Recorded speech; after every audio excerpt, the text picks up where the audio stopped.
Welcome. Today, we are diving into one of the most revolutionary tools ever invented. This is an instrument that literally revealed entire worlds that were hiding right under our noses. We're going to break down the microscope piece by piece and really understand how it lets us see the invisible.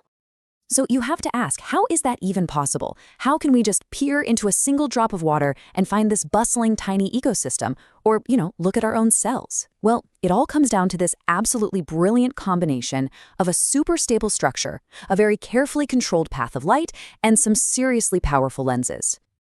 The name itself is a total giveaway. It comes from these two Greek words, mikros, meaning small, and skopeo, meaning to look at. So at its heart, a microscope is simply a tool that magnifies tiny things to create a clear image our eyes can actually see. It's a concept that's been changing science since it first showed up way back in the 16th century. Okay, so to see how this whole thing works, we're going to follow a little roadmap. We'll start with a big picture, seeing the unseen, then we'll build the supporting structure and trace the path of light. After that, we get to the fun part, making it bigger, then bringing it into focus. And finally, we'll see what it all adds up to in a world in a droplet. It's kind of wild to think about, but before microscopes, we had absolutely no idea we were surrounded by microorganisms, or what the actual building blocks of life, our cells, looked like. This one invention completely changed biology and medicine, just by showing us all the hidden structures all around us, and even inside of us.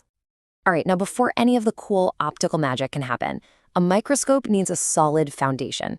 You can think of it like the chassis of a car. It's got to be stable and hold everything perfectly in place. And there are really three key parts to this structure. So right at the top, you've got the head, and that's what holds the eyepieces.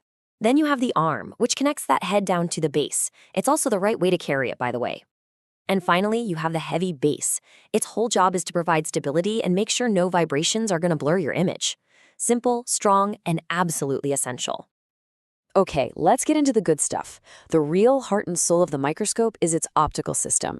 So to really get it, we're going to follow a beam of light, tracing its path from the very second it's created until it delivers that magnified image right to your eye. Our journey kicks off at the illuminator. That's our light source. From there, the light hits the diaphragm, which works exactly like the pupil of your eye. You can open it or close it to control how bright the light is, which also affects the contrast.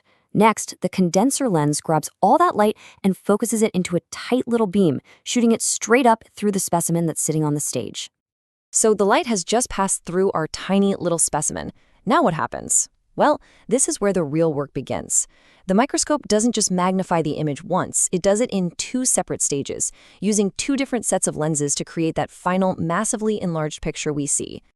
The very first magnification happens in the objective lenses. These are the ones that sit on that rotating turret right above the specimen. You can switch between low power, like 4x, and high power, like 40x. And the most powerful one is usually a 100x oil immersion lens, which uses a tiny drop of oil to keep light from scattering, giving you a much, much clearer image. So this is step one, the initial magnified view. Now, let's talk about the second step. That magnified image we just made travels all the way up the body tube to the eyepiece. That's the part you look through. This lens then acts as a second magnifier.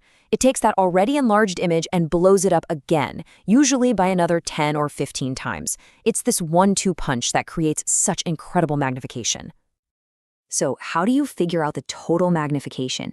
It's actually super simple. It's just a little multiplication. You just take the power of the eyepiece, let's say it's 10x, and you multiply it by the power of the objective lens you're using, say the 40x one. And there you go, 10 times 40 gives you a total magnification of 400 times. All right, so we've got our light, we've got our magnification, but without this next step, all we have is a big, blurry mess. We've got to bring that image into sharp focus, and to do that, we use the adjustment knobs.